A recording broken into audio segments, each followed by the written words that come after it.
आज हमारा जो एक ऑफिशियली तो थर्ड चैप्टर है, बट अनऑफिशियली सेकंड चैप्टर से स्टार्ट करेंगे, डायमेंशन एनालिसिस। तो डायमेंशन एनालिसिस एक्चुअली चैप्टर क्या है और किस पॉइंट के ऊपर बेस्ड है उसके ऊपर डिस्कस करते हैं। सबसे पहले आप लोगों को पता होगा यूनिट्स, हर चीज की यूनिट होती है। फॉर एग्जांपल मैं बात करूं एरिया, तो एरिया होगा length into breadth, metre into metre, तो उसकी यूनिट क्या हो जाती है मीटर स्क्वायर। तो ये इसकी यूनिट है, ठीक है।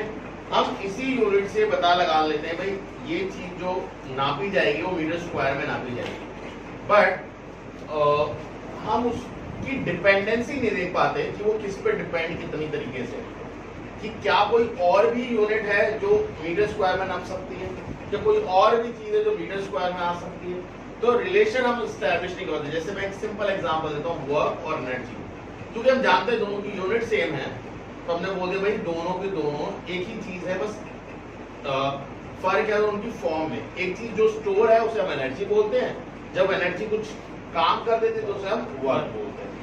वैसे ही आगे चल के आपको पता चलेगा इस चैप्टर में, जब हम कई सारे डायमेंशंस निकल आए, जिन जिन डायमेंशंस को सेम आए उनके निकल के, तो हमने बोला भाई इनके डायमेंशन सेम है, इनकी डिपेंडेंसी सेम है, क्या ये क्वांटिटी सेम तो नहीं है।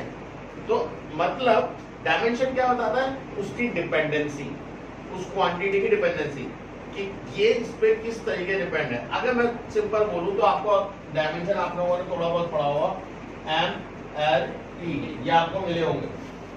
एम स्टैंड फॉर मास, ये लेंथ और ये टाइम, ठीक है। करंट के लिए आपको मिलता है एम्पियर, ठीक है। और अगर मैं आपको बोलूं तो टेम्परेचर के लिए थीटा, ठीक है। तो ये कुछ डायमेंशन जो आपको पढ़ने चाहिए, और इन्हीं डायमेंशन से हम देखेंगे भाई कोई चीज कैसे डिपेंड करती है, क्या डिपेंड।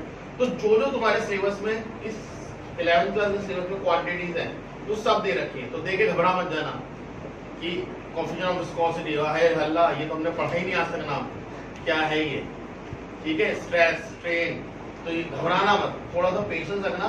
उनके फॉर्मूले समझाएंगे, या अभी फिलहाल के लिए उन क्वांटिटीज के सिर्फ फॉर्मूले लिख लो और उनसे डायमेंशन कैसे निकल रही है याद कर लो। जब जब हम क्वांटिटीज पढ़ेंगे तब अपने आप वो फॉर्मूले तुम्हें समझ में आ जाएंगे भाई ये क्या करता है। अगर भाई मैं सारे फॉर्मूले अगर समझाने बैठूंगा तो भाई ये तो आखिरी तक का फॉर्मूले हैं, ये सारे फॉर्मूले तुम्हें समझाने पड़ेंगे। तो इससे बेहतर मैं सारे चैप्टर पढ़ा देता हूँ, उसके बाद डायमेंशन पढ़ते हैं, ठीक है। तो एक तरीके से तुम्हें सारे फॉर्मूले का ब्रीफ मिल रहा है इस चैप्टर में, भाई कोई फॉर्मूला क्या है, किस तरीके से करता है, हम अभी आएंगे उस पर, ठीक है। मोस्टली आपकी जो चीजें डिपेंड करती है वो इन्हीं पे डिपेंड करती है। अगर आप लोग चैप्टर का घर से पढ़ के आए हो तो एम एल और टी ही मिल रहा होगा आपको डायमेंशन में मोस्टली। कुछ डायमेंशन में ए भी दिखा होगा, कुछ डायमेंशन में थीटा भी दिखा होगा। थीटा किसको दिखाता है, टेम्परेचर, तो डोंट इंक्लूड की टी मतलब टेम्परेचर, टी मतलब टाइम, ठीक है। तो अगर मैं बोलूं तो एक सिंपल चीज से स्टार्ट करते हैं, तो जैसे आपके में एरिया ही दे रखा है, तो एरिया की पहली डायमेंशन है लेंथ, तो L इंटू एल क्या हो गया, L2, L स्क्वायर या L2, ये इसकी डायमेंशन हो गई। बट ये स्टैंडर्ड फॉर्म नहीं है डायमेंशन भी लिखने की, आप M भी लिखना पड़ेगा, L भी लिखना पड़ेगा और T भी लिखना पड़ेगा। तो M0, L2, T0, ये क्या बता रहा है, ये बता रहा है कि एरिया का कोई रिलेशन नहीं है मास के साथ, एरिया का कोई रिलेशन नहीं है टाइम के साथ, एरिया का सिर्फ और सिर्फ रिलेशन है उसकी लेंथ के साथ, वो भी स्क्वायर टाइम्स, मतलब दो लेंथ इन्वॉल्व है। तो आपकी डायमेंशंस ये तक बता देती है कि कौन सी फंडामेंटल क्वांटिटी इन्वॉल्व है और कितने टाइम इन्वॉल्व है। तो एक्चुअल में ये किस पे ले जाके आपको पटक देती है, उनको डायरेक्टली आके फंडामेंटल्स। तो ये एमएलटी ही है, फंडामेंटल ही, देखो ध्यान से, अगर आप देख पा रहे हो सारी फंडामेंटल क्वांटिटीज हैं जिन पे वो ले जाके आपको एक्चुअली स्टैंड करते हैं, ठीक है। अभी आएगा और भी समझ में। एरिया के बाद आता है वॉल्यूम, वॉल्यूम का फॉर्मूला या मीटर क्यूब, तो डायमेंशन क्या हो जाएगी एल क्यूब। तो ये भी क्या बोल रही है, किस पे डिपेंड करता है, लेंथ और लेंथ, यानी फंडामेंटल क्वांटिटी पे डिपेंड है किसकी, लेंथ पे। कितने टाइम, 3 बार, तो 3 फंडामेंटल क्वांटिटीज हैं जो उसकी, और इनकी पॉजिटिव पावर क्या बताती है, डायरेक्टली प्रोपोर्शनल है। कोई भी एक लेंथ की डायमेंशन को बढ़ा दो तो वॉल्यूम बढ़ जाएगा, कोई भी घटा दो वॉल्यूम घट जाएगा। तो ये डिपेंडेंसी बताते हैं कौन, उनकी पावर। पॉजिटिव पावर है तो बढ़ेगा, नेगेटिव पावर है तो घटेगा। अगर मैं डेंसिटी की बात करूं, अब देखो ये सारी ड्राइव वैल्यूज में भी था, तुम्हें याद है फंडामेंटल और ड्राइव में, तो वो टेबल अगर बनाया तो वही टेबल दोबारा यूज आएगा। तो डेंसिटी का फॉर्मूला क्या होता है, मास अपॉन वॉल्यूम। तो मास किसमें है बच्चे, केजी, और वॉल्यूम मीटर क्यूब। तो केजी को m लिख लो l माइनस क्यू, ये है ना dimension, m l cube T0। तो ये क्या बता रहा है, मास से तो डायरेक्टली प्रोपोर्शनल है, बट डायमेंशन की तीन क्वांटिटी है, लेंथ, ब्रेथ और हाइट। इन तीनों को घटाओ डेंसिटी बढ़ेगी, इन तीनों को घटाओ तो डेंसिटी बढ़ेगी। ये तीनों को कंबाइन यूज कर सकते थे l क्यूब क्या एक्चुअल में वॉल्यूम घटाओ तो डेंसिटी बढ़ेगी। तो ये इनवर्सली प्रोपोर्शनल। और T0 क्या बता रहा है, घंटा भर बढ़ रहा है टाइम, कुछ भी करो। समझ में आया नहीं है? चलिए अगली चीज देखते हैं। अगली चीज है वेलोसिटी। क्या है जी, वेलोसिटी का फॉर्मूला डिस्प्लेसमेंट अपॉन टाइम। तो डिस्प्लेसमेंट किसमें लगता है भैया, एल टी। तो क्या बोलेंगे, एल टी माइनस 1। क्या बोलेंगे, एल टी माइनस 1। तो भैया ये क्या बता रहा है, लेंथ बढ़ाओ तो वेलोसिटी बढ़ेगी, टाइम कम कर दो तो, क्योंकि वो माइनस आ गया ना। अब इस स्टैंडर्ड फॉर्म क्या होगी, m0 L T minus 1। m0 मतलब क्या बता रहा है, मास के साथ इंडिपेंडेंट है, कोई रिलेशन नहीं, कोई डिपेंडेंसी नहीं। तो उसी चीज को हम क्या बोलते हैं, इंडिपेंडेंट। तो अगर मैं कोई डायमेंशन लिख दूं और जिसकी पावर 0 हो, तो आप क्या समझे उससे, वो क्वांटिटी उस फिजिकल क्वांटिटी से कोई रिलेशन नहीं है। जैसे मुझे नहीं पता मैं किसकी लिख रहा हूँ, ठीक है, कहीं पता चलो घूमने बैठ जाओ, कोई क्वांटिटी है, मान लो x, ठीक है। अब मैंने बोला भैया ये इसकी डायमेंशन है, तो क्या समझे, मास से डायरेक्टली प्रोपोर्शनल है, लेंथ से भी डायरेक्टली प्रोपोर्शनल है, टाइम में इनवर्सली प्रोपोर्शनल है, करंट से इंडिपेंडेंट है, ठीक है। और अगर वो ऐसा है तो टाइम से इनवर्सली है बट स्क्वायर टाइम से इनवर्सली है। अगर वो ऐसा है तो लेंथ से इनवर्सली है। और कई बार जब लेंथ से इनवर्सली होता है तो ये चीजें इनवर्स मतलब नॉन कांटेक्ट फोर्स की तरफ, टेंस की तरफ इशारा करता है। नॉन कांटेक्ट फोर्स में क्या होता है, कोई भी नॉन कांटेक्ट फोर्स जो है वो सब इनवर्स स्क्वायर लॉ को फॉलो करती है। इनवर्स स्क्वायर लॉ बोले तो डिनोमिनेटर में क्या आता है, l की पावर 2। तो ये कुछ चीजें जो आपके डिपेंडेंसी में आपको हेल्प करेगी जानने, ठीक है। ओके, इसके बाद आता है एक्सेलरेशन। एक्सेलरेशन क्या होता है बच्चों, अरे बोलो यार, वेलोसिटी अपॉन टाइम। 10 पास करके आया, बोला करो भैया। तो इसकी lt माइनस 1 उठा लो, दोबारा लिखने की जरूरत नहीं है। और t माइनस 1, ये t माइनस 1 ऊपर जाके माइनस 1, तो l और इसके जो t होगा अब, ठीक है। अब m क्या लिखोगे, m0, कोई डाउट? ओके, फोर्स, मास, एक्सेलरेशन। मास का क्या लिखा, m, एक्सेलरेशन का अभी निकाला। हाँ वेरी गुड, जल्दी बता दो, mlt माइनस। ओहो मजा आ गया। अब मजेदार बात सुनो, अगर आप लोगों ने फर्स्ट चैप्टर याद करा है तो ये स्पेशल यूनिट भी है 1 न्यूटन, ठीक है। तो अब आपसे वो पूछेंगे, क्योंकि आपका Newton's law of motion next chapter है, तो वहां पे वो आपसे पूछेंगे भैया what is the dimension of Newton, ठीक है। तो फिर डिपेंडेंसी पूछ सकते हो, डिपेंडेंसी बता देंगे, ठीक है। ओके, वर्क, फोर्स की तो यही है, और लेंथ की L स्क्वायर। ये वर्क है तो ये एनर्जी की है, दिमाग चलाओ मत जाते हैं, ठीक है। Acceleration due to gravity already हम लगा चुके हैं। पावर की यूनिट क्या होती है, अरे यूनिट तो बता दो चचाओ, यूनिट वॉट। जो ऊपर गया तो क्या हो जाएगा, mL2T-3। क्लियर है? इसके अंदर था मोमेंटम, वो भी लीनियर वाला, मास इनटू वेलोसिटी। मास बोले तो m, वेलोसिटी बोले तो lt-1, mlt-1। चलो भैया, फिर आ जाता है काइनेटिक एनर्जी। दिमाग मत चलाओ, यही आएगा निकल के, पोटेंशियल एनर्जी अगेन वही निकल जाएगा। प्रेशर पे आ जाओ। प्रेशर स्पेशल नेम है, अरे स्पेशल नेम है, क्या होती है यूनिट इसकी? पास्कल। सब भूले पड़े हैं भाई साहब, 9th क्लास में पढ़ाता था ये तो हमने। फोर्स अपॉन एरिया न्यूटन पर मीटर स्क्वायर। फोर्स की यूनिट बता दो वहां से देख के कम से कम। एरिया बताओ एल स्क्वायर। अब देखो ये ऊपर भी एल है नीचे भी एल है, एल से एल काट के एक एल बचेगा, वो ऊपर जाएगा तो क्या बन जाएगा? नेगेटिव। क्या बन जाएगा? नेगेटिव बन जाएगा। कोई डाउट? चलो भैया, इम्पल्स। इम्पल्स का मतलब क्या होता है? Force into time. बहुत थोड़े टाइम के लिए फोर्स जब लगती है तो उसे इम्पल्स बोलते हैं। जब भी आपको बायो में वो जो टर्म निकल के आता है पल्स, वो यही है, धक धक धक धक थोड़े टाइम के लिए फोर्स लग रहा है। तो फोर्स की यूनिट बताओ। -2 और टाइम की t। -2 + 1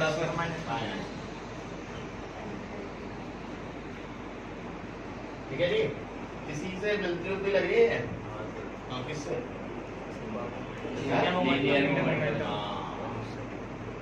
ठीक है जी।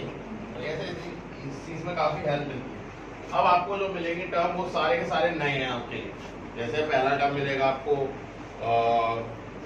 Force of constant of spring, stress, strain, coefficient of elasticity, surface tension, surface energy, velocity gradient, coefficient of viscosity, gravitation constant, gravitation potential. Frequency का तो निकाल लोगे, angle velocity, angular velocity, torque भी निकाल लोगे। टॉर्क का फॉर्मूला वही होता है मोमेंट ऑफ फोर्स एक तरीके से। स्पेसिफिक हीट, लेटेंट हीट, ये सारे वही है। तो एक बार को इनके फॉर्मूलेस लिखना, तो मैं आप लोगों को जब हम चैप्टर पढ़ेंगे तब तक हम कर लेंगे। बट अभी फिलहाल के लिए यहाँ तक तो आपको ये डायमेंशन तो आपको याद होने चाहिए, बाय हार्ट निकालना भी आना चाहिए, बाय हार्ट याद हो। ठीक है, ओके। इसके बाद हम मुझे बताओ डायमेंशन के रूल्स क्या है, मतलब क्या इंपॉर्टेंस है।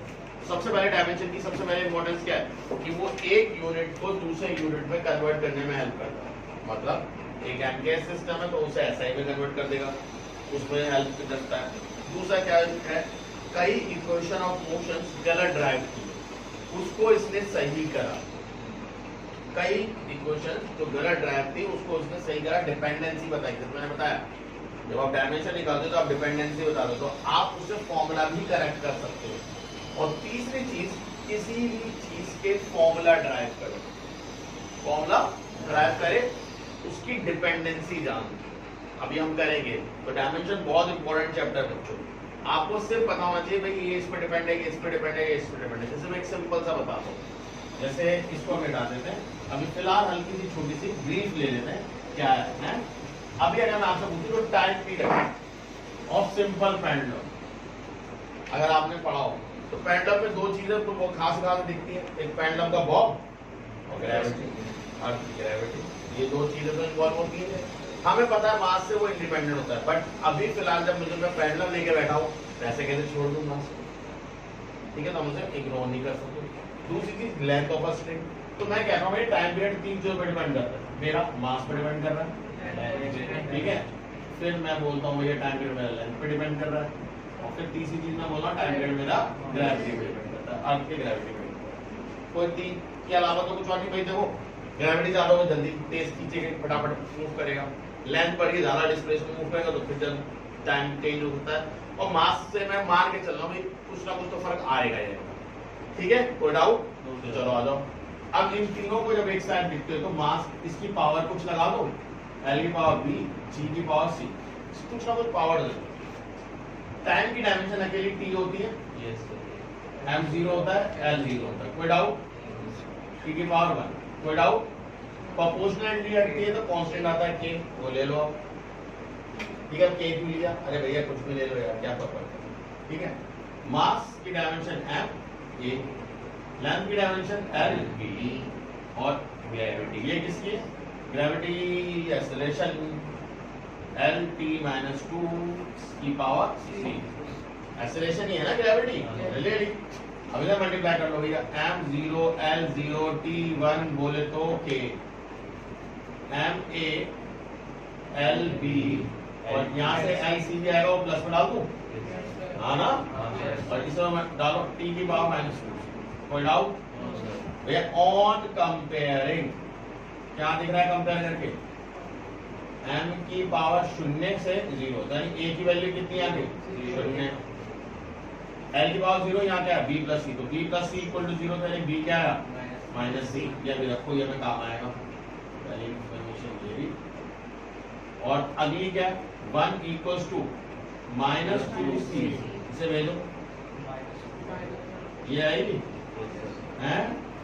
अब ये c आया माइनस 2c, और जो माइनस c की वैल्यू यहाँ रख दो तो b की वैल्यू कितनी आएगी? प्लस हाफ ही आएगी। बताओ, इसकी वैल्यू यहाँ रख दोगे तो माइनस माइनस मल्टीप्लाई तो प्लस हो जाएगा, या कैंसिल कर दो, 1/2 आया। अब क्या पता चल रहा है कि tan मास से तो घंटा है रिलेशन में, लेंथ से कैसे रिलेशन में? b यानी हाफ, और ग्रेविटी से, ग्रेविटी c की वैल्यू नहीं माइनस हाफ, इसे तो भगाई तू। Yes sir.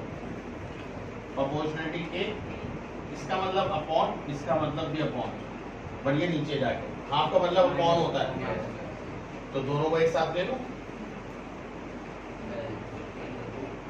याद है कुछ कुछ ये फॉर्मूला आपने पढ़ा था छोटी क्लास में, 9th क्लास में, time period of simple pattern. तो और प्रैक्टिकल से हम इसकी वैल्यू क्या निकाल लेते हैं? 2 पाई। c की वैल्यू कैसे निकाली? प्रैक्टिकल से, मतलब उसको प्रैक्टिकली तौर पे टाइम पीरियड को घुमाया, फॉर्मूले में डाला, तो फॉर्मूले से एक अलग वैल्यू है, प्रैक्टिकली एक अलग वैल्यू है। फॉर्मूले की वैल्यू को प्रैक्टिकल वैल्यू से डिवाइड करो, तो जो कांस्टेंट आता है उसकी वैल्यू हमारी क्या निकल गई? प्रैक्टिकली 2 पाई। तो इस तरीके से फॉर्मूला ड्राइव हो गया। तो कई चीजों की जिसके पास हमारे पास डिपेंडेंसी है, डायमेंशन से हम उन फॉर्मूले को ड्राइव कर सकते हैं। क्लियर?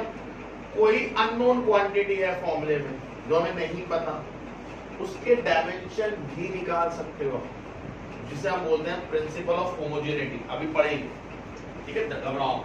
बट इसके कुछ ड्रॉबैक्स भी हैं। क्या है ड्रॉबैक्स? बताओ। कांस्टेंट की वैल्यू, इसकी डायमेंशन नहीं निकल पाएगी, ठीक है। और कांस्टेंट, कुछ तरीके के कांस्टेंट होता है, जैसे 2 तरीके के कांस्टेंट के नाम लूंगा। एक कांस्टेंट जो सिंपल रेशियोज है, जैसे अगर मैं साइन कॉस टैन की बात करूं, दीज आर द रेशियोज, ठीक है, इनकी वैल्यू फिक्स है। जैसे sin 30 की वैल्यू आसमान में जाके करोगे तो बदलेगी, वो 1/2 ही रहने वाली, कहीं क्या पताल में चले तो वहां भी 1/2, तो दैट आर कांस्टेंट। वो डायमेंशन लेस कांस्टेंट है, ठीक है। अब ध्यान से सुनना, 6.67 × 10⁻24 ये होती है ग्रेविटेशनल कांस्टेंट, इसकी वैल्यू फिक्स है। पर क्या ये डायमेंशनलेस कांस्टेंट है? नहीं, मतलब क्या इसकी कोई यूनिट नहीं है? इसकी है यूनिट। अगर मैं बोलूं जी, कैपिटल जी की वैल्यू क्या होती है? हम मास कंसीडर करते हैं ना, ये मास ऑफ द अर्थ और ये RT, ठीक है। तो इसको इसे डिवाइड कर दो तो क्या आ जाता है? RT × G बाय ग्रेविटी की स्मॉल g की वैल्यू होती है ना, Gme/RE², GRE upon mass of the earth. अब देखो ग्रेविटी किसमें नापते हो? मीटर/सेकंड²। ये किसमें नापते हो? मीटर। और मास किसमें नापते हो? kg। तो इसकी यूनिट नहीं आ रही कुछ? क्या आया? m²/s²/kg। ये आ तो रही है। अगर इसकी यूनिट है तो इसकी डायमेंशन, बट इसकी वैल्यू तो कांस्टेंट है। तो देयर आर सर्टेन नंबर जिसकी वैल्यू तो फिक्स है, बट वो डायमेंशनलेस कांस्टेंट नहीं होंगे, कुछ डायमेंशंस हैं। तो आपसे इस चैप्टर में वो डायमेंशंस पूछ लेंगे। कॉम्पिटिटिव लेवल पे बहुत सिंपल क्वेश्चंस आते हैं, ऐसा नहीं है कि बहुत ही सिंपल हलवा आ रहे हैं, नहीं, बट कंपैरेटिवली और चैप्टर्स के मुकाबले हाँ थोड़ा सा लेवल डाउन होता है। मेंस में थोड़ा सा कम होता है, नीट में तो वाकई में बहुत कम होता है, ठीक है। मतलब बेटा मेंस की तैयारी कर ली, नीट ऑटोमेटिकली प्रिपेयर हो जाता है, इतना होगा। क्लियर? कोई बात समझ में नहीं तो बताओ, आया सबको एक चीज? ओके चलो। क्लासिफिकेशन ऑफ क्वांटिटी, सबसे पहले क्या है? डायमेंशन वेरिएबल, जो हमने अब तक पढ़े हैं। ये सारे के सारे कैसे हैं? डायमेंशनल वेरिएबल, सबके डायमेंशन से ना। नेक्स्ट क्या है? Non dimension variable. ऐसे कौन से होते हैं भाई? अगर आपने ये टेबल ध्यान से पढ़ी हो तो आप साइन थीटा, कॉस थीटा ये सब पर बोलोगे तो ये these are non dimensional variables, इनकी कोई डायमेंशन नहीं है। स्ट्रेस, ओ सॉरी स्ट्रेस कह रहा हूं, angle is a ratio of arc upon radius, तो उसकी कोई डायमेंशन नहीं है। फिर आता है डायमेंशनल कांस्टेंट, जैसे मैंने अभी ग्रेविटेशनल कांस्टेंट कर दिया कैपिटल G, तो उसकी कोई डायमेंशन होती है। आगे चल के 12th क्लास में आप ये फॉर्मूला पढ़ने वाले हैं, 1/4 pi epsilon not Q1 Q2 upon R²। बताया भी था 10th में, आंसर इंट्रोडक्शन। तो यहाँ पर ये चार्ज होते हैं, ये डिस्टेंस होता है, ये फोर्स होती है, ये भी एक कांस्टेंट है, बट ये डायमेंशनल कांस्टेंट है, यानी इसकी वैल्यू नहीं बदलती, बट इसके पास भी एक डायमेंशन है। डायमेंशन निकालना बहुत बड़ी तोप नहीं है, देखो सिंपल है, एप्सिलॉन नॉट को वहां ले लो, ले गए, Q1 Q2 upon R square F, 4 छोड़ दो, 4 तो कांस्टेंट है, डायमेंशनलेस कांस्टेंट कहलाता है, उसे छोड़ दो। Q1 क्या है? चार्ज। चार्ज का फॉर्मूला करंट से आ जाओ, करंट का फॉर्मूला क्या, I का फॉर्मूला क्या होता है? Q/T, तो Q का फॉर्मूला क्या हो जाएगा? IT, है ना। अब Q का होता है A, टाइम का होता है T, बन गया 80 डायमेंशन। तो 80 कितने हो जाएंगे? A स्क्वायर T स्क्वायर, बोलो नीचे L स्क्वायर। फोर्स की डायमेंशन लो, ML T माइनस 2, है ना, यही होती है ना। अब सब कुछ उठा के बैठ के मारो, क्या आएगा? M ऊपर ले जाओ -1, L क्यूब माइनस का, T कितना है? T नीचे 2 ऊपर जाएगा, माइनस का 4 प्लस का 4 हो जाएगा ना। अच्छा, और A स्क्वायर, ये आई डायमेंशन। तो तुम्हें सिलेबस में भी नहीं है, कैसे दे दिया हमें? तुम्हारे सिलेबस में तो डायमेंशन निकाल सकते हो। तुम्हें क्या फोर्स की डायमेंशन नहीं आती क्या निकालनी? आर डिस्टेंस, दूरी, ये दिया हुआ डिस्टेंस है, वो बता रहा डायमेंशन। चार्ज, ये फॉर्मूला पढ़ा है ना पिछली क्लास, तो निकाल लो। अभी मैं कह रहा हूं ये फॉर्मूला तो 12th का है, हाँ फॉर्मूला 12th का है, बिल्कुल गारंटी, बट ये तो कॉन्सेप्ट तो 11th का है, ठीक है। नेक्स्ट, नॉन डायमेंशनल कांस्टेंट, जिसकी अभी मैंने बात करी 4 नंबर कोई भी उठा लो, उनका कुछ नहीं होता। अब इसमें एक लाइन लिखी है, डायमेंशनल लेस क्वांटिटी में हैव यूनिट। कोई एग्जांपल दे सकते हो? आपका एंगल, एंगल को डायमेंशन नहीं होता, पर क्या उसे डिग्री और रेडियन में नहीं नापते हो? तो it's a dimensionless constant but can be measure in the unit, ठीक है। बट आगे क्या लिखा है? बट यूनिटलेस क्वांटिटी, जैसे नंबर आपके, इनकी कोई यूनिट नहीं है, कैन नॉट पोसेस डायमेंशन, वो डायमेंशन ही पोसेस नहीं कर सकते। जैसे 4 एक नंबर है, उसकी कोई यूनिट नहीं है, तो किसी में नहीं नापा जाता। 4 अपने आप में एक यूनिट नंबर है, क्वांटिटी है। तो बट इसलिए क्योंकि उसके पास कोई यूनिट नहीं है, इसलिए उसके पास कोई डायमेंशन नहीं है। MAVR याद है, mechanical non velocity ratio, it does not have any unit because the ratio it's a pure ratio. ने क्या बोलते हैं? Pure ratio. उनमें कोई यूनिट नहीं होती। अगर उनमें कोई यूनिट नहीं है तो उनमें कोई डायमेंशन भी नहीं होगा। sin theta, cos theta, tan theta, these all are pure ratios, they does not have any unit. If they does not have any unit, they does not have any dimension. कोई doubt? इसके बाद topic आता है homogeneous. कौन सा topic आता है? Homogeneous. Homogeneous क्या है बताओ? होमोजेनस इक्वेशंस क्या होती है? होमो मतलब क्या होता है? जैसे सेम, ठीक है। होमोजेनस इक्वेशन का मतलब ये होता है कि मान लो x में y ऐड हो रहा है और ये t बना रहा है, और मैंने को t पता है, भाई t तो टाइम होता है। फॉर एग्जांपल t की डायमेंशन टाइम, ठीक है, ये स्मॉल t टाइम, कोई पता है t है, तो मैं आंखें बंद करके बोल सकता हूँ x और y क्या है? टाइम। भैया सब्जी लेने जाते हो बाजार में? Yes sir. सेब लेते हो? सेब में थोड़ा वजन कम हो तो अंगूर निकाल के डाल देता है उसमें? Yes sir. पूरा कर देंगे। थोड़ा सा रहेगा, 50 ग्राम सेब तो आता ही नहीं है। बिल्कुल बिल्कुल। तो एक काम करियो, तुम वो डलवा लियो, क्या कहते हैं उसे, वो बहुत महंगा मिलता है, केसर डलवा लियो। 10 ग्राम महंगा, 10 ग्राम तो कम, केसर डाल दो इसकी जगह। कहते हैं महंगा बैठ जाओ, केसर मिलेगा। मेरे भाई क्या बनता है यार, सब 1 किलो में मिल रहा है क्या? 10 ग्राम से कम ना, 10-20 ग्राम कुछ नहीं होता है। 10 ग्राम सोना दे दे यार, प्लीज दे दे। 10 ग्राम दे दे। तो भैया सर की दुकानें अलग हैं, सर को अलग हटाए, बाकी सब के यहाँ पे ऐसा नहीं होता। मेरे यहाँ तो नहीं होता, क्या आपके यहाँ नहीं होना? हाँ धनिया तो चलो वो तो हमारा राइट है, इंडियन है ना, वो तो चाहिए, मिर्च भी चाहिए उसके साथ। ओके, तो कोई भी क्वांटिटी अगर आप लेते हो, जैसे फॉर एग्जांपल आप जैसे मैं कैसे बताऊँ, आप रुपीस में कुछ कर रहे हो, कोई भी या दाल ले रहे हो फॉर एग्जांपल, अब दाल में थोड़ा सा वजन कर रहे तो आप उसको कुछ और चावल नहीं डलवा दोगे, जो भाई चावल डाल दे, खिचड़ी तो बनानी है खिचड़ी बना देंगे खिचड़ी पहले। तो आप जो भी क्वांटिटी ले रहे हो आप उसके साथ ऐड कौन सी क्वांटिटी कर सकते हो, वही सेम क्वांटिटी, यानी सेम डायमेंशन की चीजें ऐड होंगी। तो अगर आप में उनमें से कोई एक की भी डायमेंशन आपको पता है, आप अगले की डायमेंशन नाम से करो, ठीक है। अब कुछ आईआईटी के क्वेश्चन देखना, ठीक है, आईआईटी और नीट के क्वेश्चन है, देखो प्लीज नाम देके घबराना नहीं, ठीक है। इतना समझ में आया, इसी पे बेस बताओ। तो बोल रहा है find out the unit and dimension of a and b, ठीक है, किसके डायमेंशन निकालने, a and b in the van der Waals equation. खतरनाक सी इक्वेशन, नाम भी खतरनाक, ठीक है, पढ़े लोगे इस बार, कोई दिक्कत मत लो, ठीक है। तो भाई साहब हमारे पुराना निकल गया इसका नाम सुनते के साथ, ठीक है। कुछ हुआ, कभी पढ़िए ये क्वेश्चन, ठीक है, पढ़िए तो पढ़िए, ओके। तो देखो बट ये तो पढ़ा है ना कि ये चीज किसके साथ ऐड हो रही है, और इस P और B का बोल लगा है, P है प्रेशर और B है वॉल्यूम, ये तो पढ़ा है। R है रेडियस कांस्टेंट, T है टेम्परेचर। तो मुझे तो P तो पढ़ा है और वो इसके साथ ऐड हो रहा है, तो यानी इस हलवे की डायमेंशन में तो P के डायमेंशन ही होगी, हाँ या ना, यस सर। भैया जो डायमेंशन P की होगी, डायमेंशन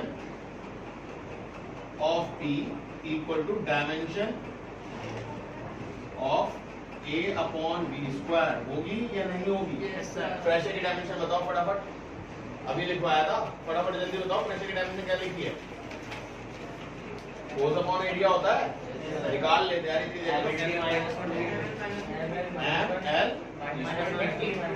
ml माइनस 1 माइनस 2, चलो कोई डाउट किसी को। अब इसका आ जाओ, ए की डायमेंशन हमें ना पता, वॉल्यूम की डायमेंशन तो पता है भैया, उसकी डायमेंशन का स्क्वायर, वॉल्यूम का स्क्वायर तो एल क्यूब, तो एल क्यूब क्या हो जाएगा L6, यहाँ L6 किया ना मल्टीप्लाई होने, एम L5T माइनस 2, ये आ गई डायमेंशन ऑफ ए। तुमने नहीं पढ़ा वेंडर वॉल्स इक्वेशन मानता हूं, बट ये तो पढ़ लिया ना होमोजेनिटी क्या होता है, क्लियर है। चलिए बेटा मतलब वैसे बताओ बी की डायमेंशन क्या होगी, बी के साथ माइनस हो रहा है, बी की डायमेंशन क्या होगी, एल क्यूब। भैया अगर माइनस हो रहा है तो इसकी डायमेंशन, जो इसकी डायमेंशन है वो इसकी होगी, और उसमें इत्तेफाकन यहाँ तो स्क्वायर क्यूब कुछ भी है आप, तो जो v की डायमेंशन है वही b की डायमेंशन है, तो v माइनस b यानी dimension of v equals to dimension of b, ये है l क्यूब, इसकी भी डायमेंशन क्या होगी l क्यूब, हो गया था, ठीक है। नेक्स्ट करें, चलो अगला देखो, अगला कह रहा है p, मैं क्वेश्चन लिख रहा हूँ, p equals to bx square by 80, ठीक है। Find the dimension of constant a and t where p is the power, p क्या है power, x is the distance and t is the time। तो भैया आप मुझे बात सिंपल समझाओ, ये दोनों माइनस हो रहे हैं, तो डायमेंशन किसकी होगी, सेम होगी, तो dimension of b equals to dimension of x square, x क्या है डिस्टेंस ना, तो l स्क्वायर नहीं हो गए, डायमेंशन ऑफ b क्या होगा l स्क्वायर, ठीक है। ऊपर l स्क्वायर है डायमेंशन, नीचे t है, और a क्या है पता ना, ऐसे नहीं बोला पता नहीं, पावर की डायमेंशन पता है, तो अगर पावर की डायमेंशन बताओ फटाफट क्या है, ऊपर है l स्क्वायर L2, a की डायमेंशन नहीं पता तो ऐसे रखो, ये तो टाइम है t, सब कुछ इधर भेज, a को उधर भेज दो, सबको नीचे ले आओ, l क्यूब t माइनस 1 ऊपर ले दो, ये t ऊपर ले गया ना,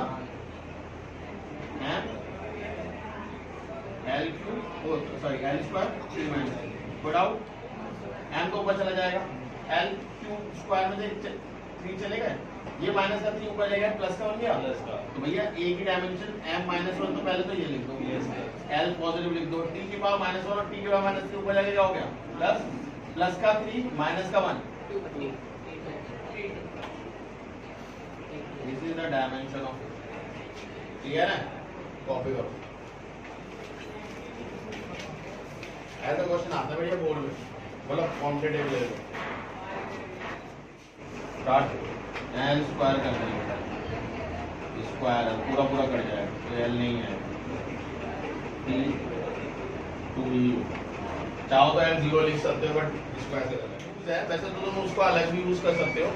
एक यूज क्या है, जैसे एक यूनिट है n1 u1 n2 u2, आप लोगों ने फर्स्ट चैप्टर में पढ़ा था कोई भी चीज नापी जाती है 2 पैरामीटर्स पे, जैसे 5 किलो की कोई चीज है तो उसे 5000 ग्राम भी बोल सकते हो आप। Yes sir. Kilo can be express in gram, वैसे ही एक यूनिट दूसरे यूनिट में भी एक्सप्रेस करी जा सकती है with the help of dimensions. ठीक है, जैसे न्यूटन को केजी में कैसे एक्सप्रेस करेंगे, तो न्यूटन मान लो 1 न्यूटन, अब न्यूटन की डायमेंशन क्या होती है बोलो, क्या थे m1 l1 t-2, यही तो है ना, इसकी डायमेंशन a b और c बोले तो या यहाँ पे 1 1 ही रख लो। दूसरा बताओ, ये मुझे n2 नहीं पता, ये n1 ही रखो, n2 नहीं पता, चलो अगली डायमेंशन बताओ फटाफट, m2 l2 t-2, पहले डायमेंशन तो सेम ही होंगी, n1 वही रखो, n2 इक्वल्स टू क्या आएगा m1 अपॉन m2 की पावर 1 1 ही है ना पावर, l1 अपॉन l2 की पावर 1, t1 एक सेकेंड m2 आएगा ऊपर बच्चे, ये देखो ना 2 ऊपर है, n2 यहाँ है ना n2, ये सारे नीचे गए, t2 अपॉन t1 और माइनस इनकी पावर माइनस। अब मुझे बताइए, ये है न्यूटन, ठीक है, it is express in newton, या चलो n की n1 ही करो, n1 n2, ये किसमें है, ये n2 मैंने बोला कि बड़ी यूनिट में कन्वर्ट होगा, तो बड़ी यूनिट केजी लिख दूं, नीचे क्या होगा ग्राम की पावर, ऊपर मीटर होता है अगर आपको याद हो, नीचे सेंटीमीटर, ऊपर सेकंड नीचे भी सेकंड, क्योंकि दोनों की यूनिट सेम ही होती है, कट डाल दो, यहाँ पे क्या आएगा 100, याद है, यस सर। n2 ये आएगा 1000, 10⁻³ ग्राम, अब अपॉन ग्राम, ये किसमें है 10⁻² सेंटीमीटर अपॉन सेंटीमीटर, और ये सेकंड अपॉन सेकंड की पावर -2, ये तो कट ही गया था, ये भी कट गया, ये भी कट गया, क्या बचा 3 और 2, n1 हमने क्या माना था न्यूटन, तो ये 10⁵ क्या माना था 1 न्यूटन इक्वल टू 10⁵ है। अब यहीं पे कुछ और भी हो सकता है, जैसे आप 5 किलो 10 किलो 3 किलो इसमें एक्सप्रेस कर सकते हैं, क्लियर है, नोट करो, इसमें और भी डायमेंशन में होंगे इंटरचेंज, वो आप लोगों को इसको पढ़ना होगा, ठीक है, जो वैल्यूज इंटरचेंज होंगी वो एक बार देख लेना, कोई अगर डाउट आए पूछ लेना, ठीक है। इसके बाद प्रिंसिपल ऑफ होमोजेनिटी, एक सेकंड एक लास्ट टॉपिक और सुन लो, जैसे मान लो x है प्लस y है प्लस t, वो एक सेम एग्जांपल लेते हैं, इसकी हमें डायमेंशन पता है, इसकी डायमेंशन पता है, और इन दोनों की डायमेंशन सेम नहीं आ रही, तो हम क्या बोल सकते हैं, या तो हमने डायमेंशन गलत कैलकुलेट करी है y की, या ये क्वेश्चन गलत है, कुछ और टर्म इसमें मिसिंग है, जैसे मैं बोल दूं x की li, इसकी l/ti, तो गलत है, या तो याद है t लगाओ इसको मल्टीप्लाई में डायमेंशन, या तो ये क्वेश्चन गलत है, समझ में, तो आप इक्वेशन चेक भी कर सकते हो कि जो आपको गिवन इक्वेशन है वो सही है या नहीं। जैसे किसी ने बोला मैंने काइनेटिक एनर्जी निकाली, जो कि होती है ½ mv², किसी ने बोला मैंने पोटेंशियल एनर्जी निकाली एक ही बॉडी की, उसका भी निकल mgh, और दोनों की डायमेंशन सेम है, तो बंदा कहेगा भाई ये कैसे हो गया, तो हम कह सकते हैं भाई ये भी एनर्जी और ये भी एनर्जी, तो डायमेंशन सेम हो सकती है, ठीक है, बट डायमेंशन के कुछ लिमिटेशंस है, क्या कि अगर कोई फॉर्मूले में, जैसे हमने भी टाइम पीरियड वाला फॉर्मूला करा था ड्राइव, उसमें 2π की वैल्यू निकाल सकते हैं डायमेंशन चैप्टर से, मतलब k लिखना पड़ेगा डायमेंशन चैप्टर से।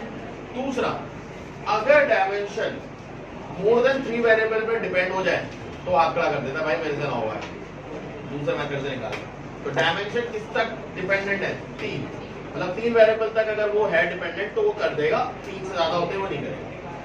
फॉर्मूले में कोई sine theta, cos theta, tan theta, log, anti log ये इन्वॉल्व हो गए तो भी नहीं करता। सही है, कोई डाउट तो नहीं है। दूसरी चीज, डायमेंशन क्वांटिटी के बारे में नहीं बताता, इसके बाद बताओ। अगर तुमने पढ़ा है तो एकदम बता दो किसकी डायमेंशन है, जल्दी बताओ। ml2 t minus 2 नंबर है पावर, वो t minus 3 होगी, होगी पावर की। और देखो, अरे तो आप सुन लिया, तेरा वर्क मैंने काम कर लिया, तुमने वर्क में है। और किसकी एनर्जी की नहीं होगी? Yes sir. है, और ये और की नहीं होगी। अच्छा, ये किसकी डायमेंशन है? फोर्स, वेरी गुड, पक्का। और ये डायमेंशन वर्क। अच्छा, बहुत बढ़िया, याद है। इसकी डायमेंशन बताना तो और क्या ना, एफ की डायमेंशन क्या है? MIT इंटू एल, क्या आया? मैं ये सिर्फ ये लिखता तो तुम तो वर्क ही बताते मुझे, तो कोई बताता ही। तुम्हें क्या पता कि मैंने डायमेंशन वर्क के लिखी है, टॉप की लिखी है, तो आप क्वांटिटी के बारे में नहीं बताते। और अगर आप क्वांटिटी के बारे में नहीं बताते तो आप उसके नीचे के बारे में नहीं बताते कि वो स्केलर क्वांटिटी है या वेक्टर क्वांटिटी। ये लिमिटेशन है। कोई डाउट, कोई प्रॉब्लम है? अगर कोई डाउट है, कोई प्रॉब्लम होगा तो हम उसे रिवाइज करेंगे, आपके डाउट्स कराऊंगा। नेक्स्ट सेशन में कुछ IIT क्वेश्चंस और नीट के क्वेश्चंस हम सॉल्व करेंगे। क्लियर? कॉपी करो।